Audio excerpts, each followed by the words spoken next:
2025年9月底，德国安联集团公布了第16版全球财富报告，里面白纸黑字写着一个让全世界震撼、让台湾人瞬间傻眼的数字：台湾人均金融资产净值高达16万7530欧元，换算新台币大约597万元，全球排名第5名，亚洲第2，仅次于新加坡，一口气把日本、德国、英国、加拿大、澳洲这些老牌发达国家全部甩在身后。你没看错，是第5。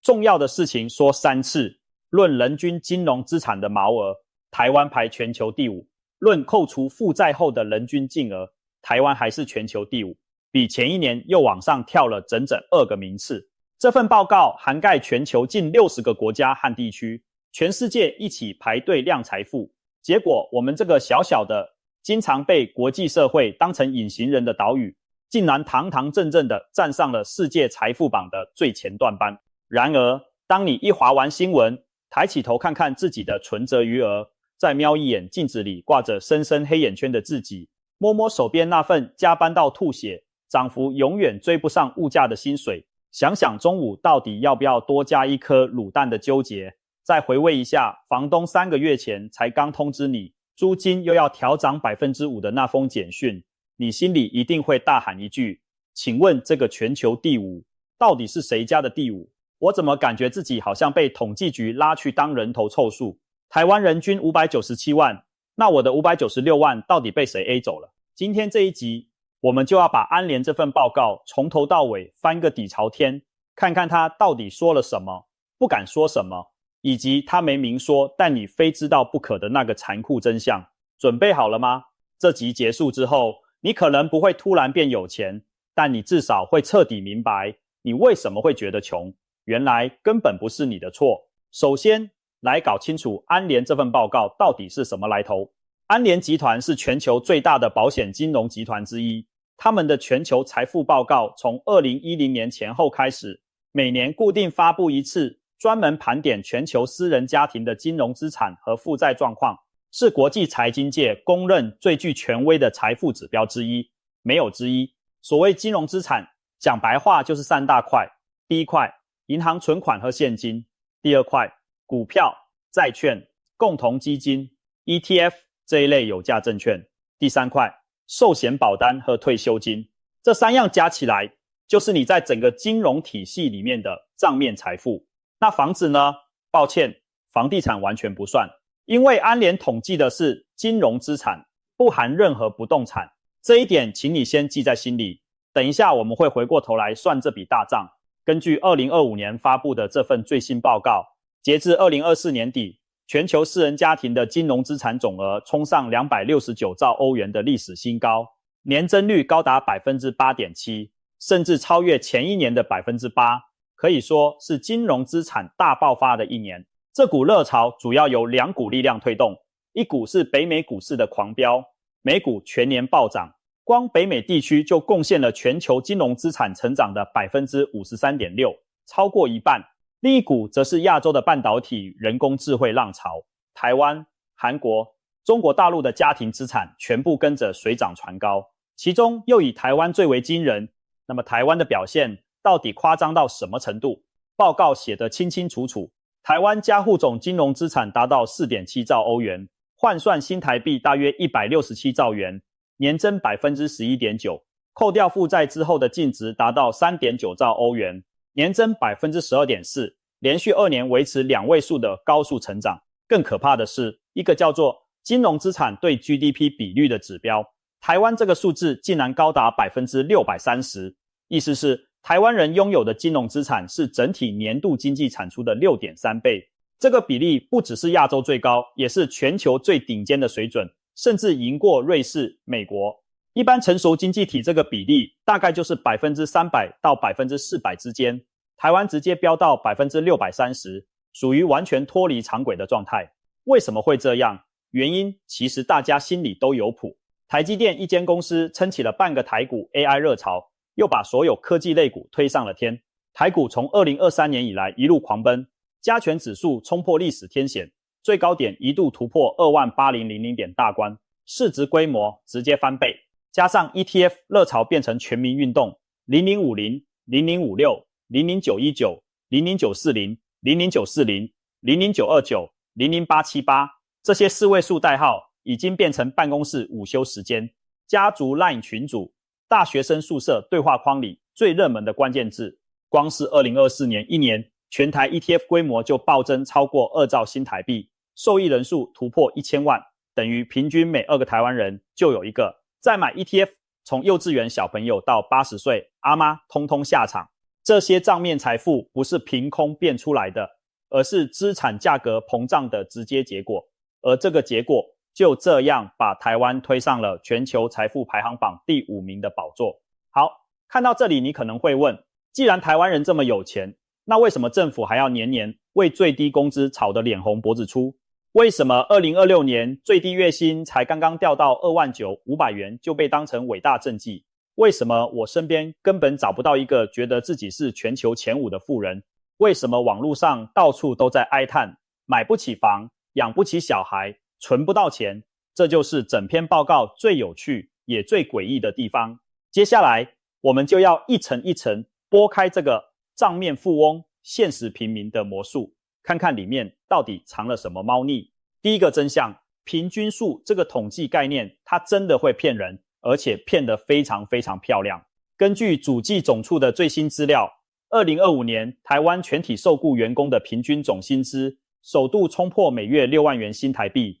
年增率创下26年新高，听起来简直是盛世降临，对吧？但请你注意那个关键字平均。根据同一份统计，全台湾将近70%，大约 68% 的上班族打死都领不到这个平均值。经常性薪资中位数只有38319元，意味着有超过一半的劳工每个月经常性薪资连4万都拿不到，跟法定最低工资的距离甚至不到1万块。中位数和平均数差这么一大截，到底代表什么？代表有极少数的超高新科技、新贵和金融精英，把整个平均值硬生生的拉上了天，剩下的绝大多数人在统计表上就这样被平均成了看似亮丽的全民富人。这就像比尔盖茨突然走进你家巷口的卤味摊，店里所有客人的平均资产瞬间飙成亿万富翁，但店里其他人口袋里的钱连1毛都没多出来。安联报告讲的是人均金融资产，逻辑一模一样，就是把全台湾的金融资产总额除以总人口数，分给每一个婴儿、老人、学生、外劳、失业者。流浪汉这个数字写在报告上当然亮眼，但它跟你真实的口袋中间隔了一整个太平洋那么宽。第二个真相，你以为你没钱，但你名下其实有钱，只是你根本动不了。安联计算的金融资产里面占大宗的2块是保险和退休金。根据历年资料，台湾家户金融资产中接近1/3是保险和退休金。这些钱在账面上确实是你的，但你现在1毛也拿不出来。你每个月缴给寿险公司的保费，你薪资被扣走的劳保劳退自提，你爸妈买的储蓄险、终身险、投资型保单，全部都被算进这个所谓的人均597万里头。问题是，这些钱要等到你65岁、70岁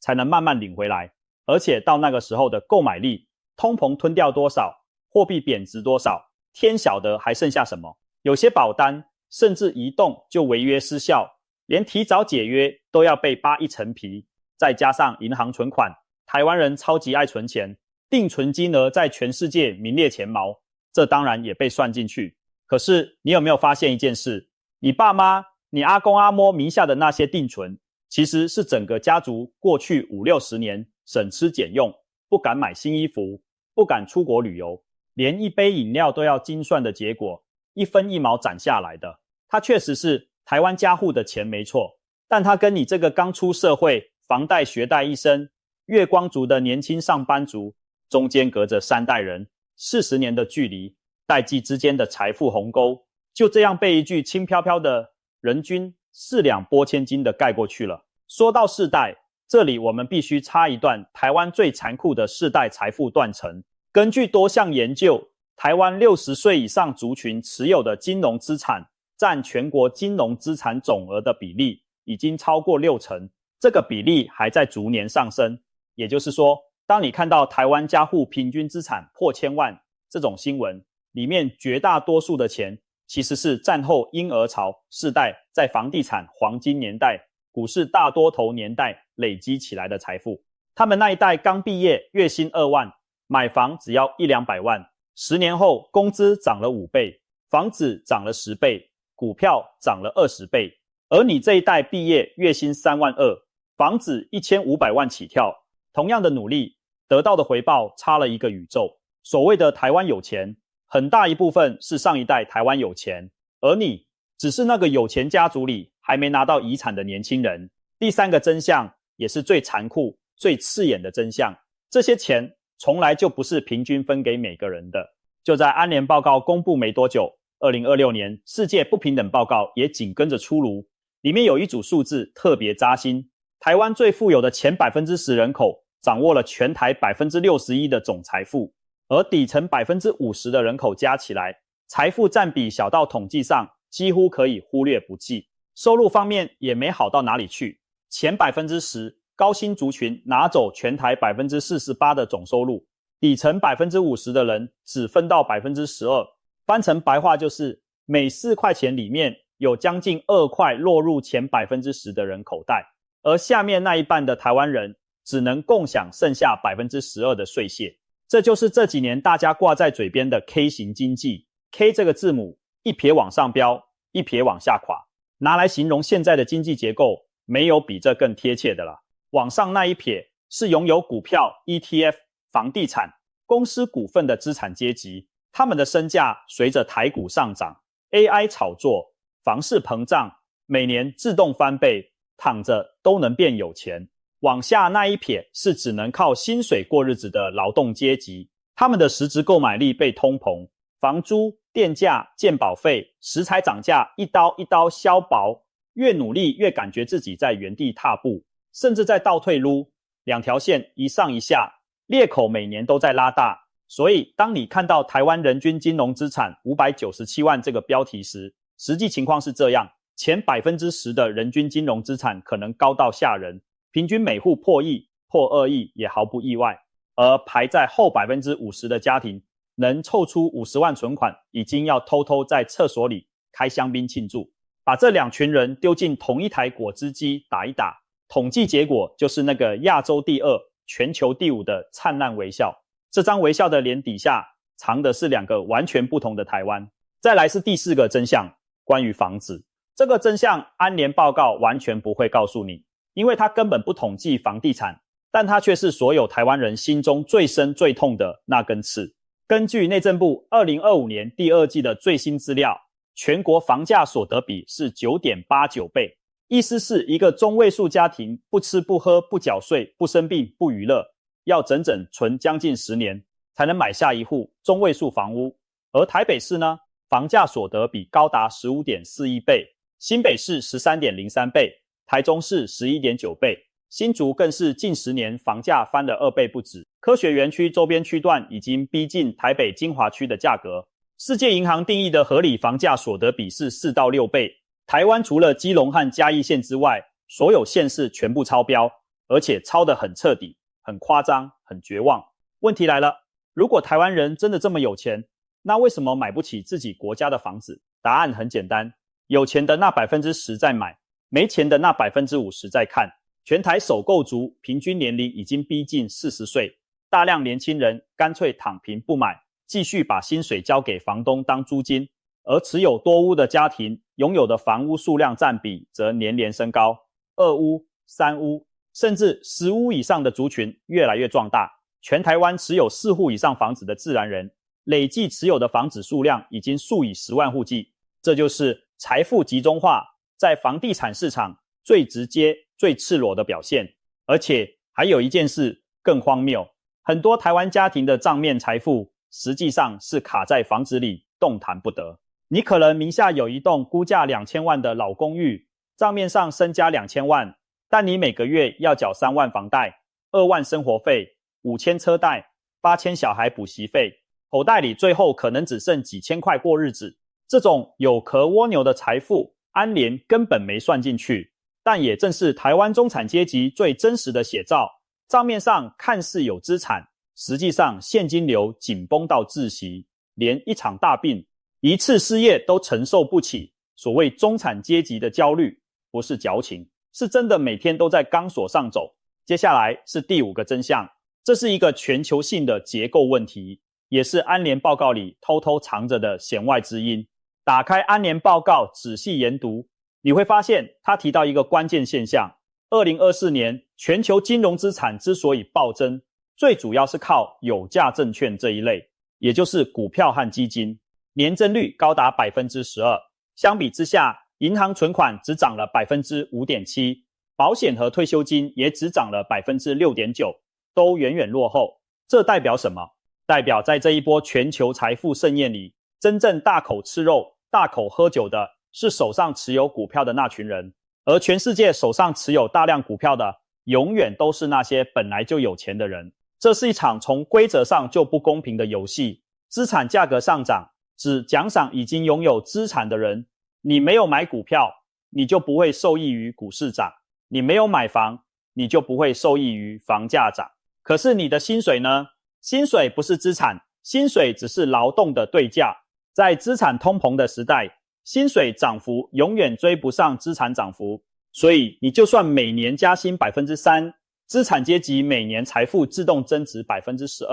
两者之间的差距只会越拉越远，而且是用等比级数在拉远。你拼命踩着脚踏车流汗爬坡，他们坐在加速的手扶梯上滑手机，两边的速度根本不在同一个维度。这里再补一个你平常不会注意到的国际比较，你才会真正理解台湾的处境有多诡异。同样是亚洲经济强国，日本的人均金融资产净值虽然绝对值还算高，但日本的家户金融资产中有超过一半是放在银行存款，股票比例不到 15%。 所以过去10几年，即使全球资产大涨，日本家庭基本上没赚到。南韩比日本好一点，但贫富差距在 OECD 里也是前段班。新加坡虽然人均第一，但那是城市国家，人口只有500多万，而且新加坡前 1% 富人集中度极高，数据会被拉得很极端。唯独台湾，人口规模、股票参与率、金融资产对 GDP 比都异常的高，整个家庭资产结构几乎全面股票化、ETF 化。这意味着台湾人真的在股市里下了血本，但也意味着一旦股市反转，这份全球第5的荣耀可能会在1年之内蒸发掉一大半。还有一个结构性问题必须讲，台湾的租税制度本身就在加剧财富集中，资本利得几乎免税或低税，股利所得分离课税优惠，房屋交易税积常年低估，遗产赠与税率又一路下修。当一个国家的税制设计对资本极度友善，对劳动极度苛刻，你领薪水被课累进税，他卖股票赚千万只要课分离税，那财富往少数人手上集中，根本是制度设计的必然结果，不是什么意外。安联报告不会告诉你这个，但这才是台湾财富不平等的真正引擎。这就是为什么2026年的最低工资虽然调到29500元，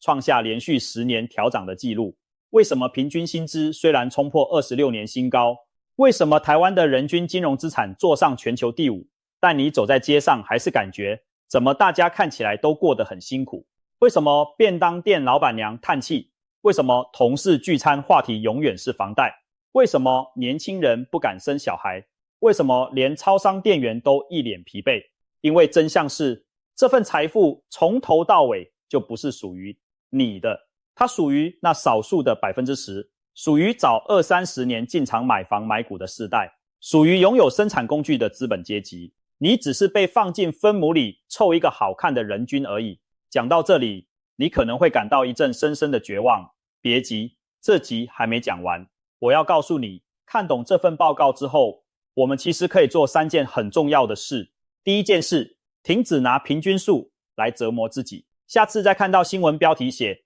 台湾人均存款破100万，台湾家户资产破1000万，平均薪资冲破6万，你可以冷静地笑一笑，因为你已经知道那是平均数的数字游戏，不是你真实的样貌。情绪被媒体和演算法喂养的结果，只会让你一边自卑，一边焦虑，一边愤怒，3边都输。看懂规则，看穿话术，是你夺回心理主控权的第一步。一个人能不能过好日子，不是看他有多少钱，而是看他有没有能力拒绝被假数字摆布。第二件事，认清这是一场拥有资产的游戏，不是努力工作的游戏。过去那种吃苦耐劳一定会成功，70分努力30分运气的旧叙事，在资产通膨的时代已经彻底过时了。现代社会的财富累积逻辑很残酷，也很清晰。你必须想办法让自己拥有哪怕一小块资产，不管是股票、ETF、基金，还是其他会自己长大的生产性资本。光靠薪水，你只会永远停留在 K 字下半截那一撇。这不是说薪水不重要，而是薪水只能帮你活着，资产才能让你摆脱越努力越贫穷的循环迷宫。哪怕每个月只挤出3000块定期定额买 ETF，20年后的你都会感谢今天开始的你。第三件事，重新定义富有这2个字。金融资产597万不等于你真的富有。真正的富有是什么？是健康，是时间，是你能自由选择人生方向的权利，是你可以对烂老板说一句老子不干了的底气，是你可以陪小孩长大，陪父母变老，是你晚上睡得着觉，早上起得来。床这些东西安联不会统计，世界银行也不会排名，但它们才是一个社会真正应该追求的财富，也才是一个人真正值得拥有的人生。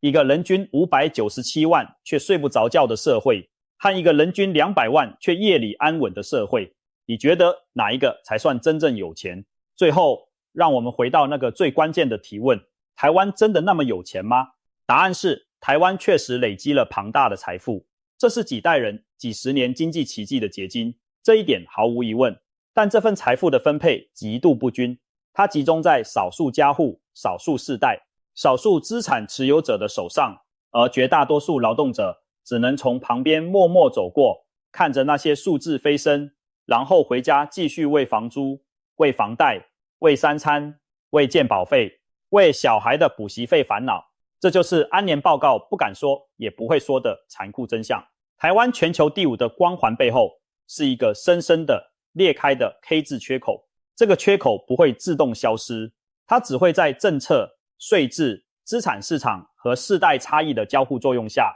继续越裂越深，越深越黑。除非我们愿意真正去讨论税制改革、房地产政策、世代正义这些真正会动到既得利益的议题，否则未来10年，这个缺口只会更大，不会更小。所以下一次，当有人拿这份报告对你说台湾人超有钱的时候，你可以笑笑的回他一句：是啊，账面上是前5名，实际上我们大多数人还在后 50%。 当你真正看懂了这个游戏的规则，你才有可能从那个 K 字的下半截慢慢的、坚定的一步一步往上走。不是因为你突然变成天才，而是因为你终于看清了这盘棋的真实样子。好了，这一集就聊到这里。你觉得自己是那 10%还是那 50%？ 或者你是正在努力爬上 K 字上半撇的那一群人？你身边有哪些安联报告照不到的角落？欢迎在留言区说说你的故事，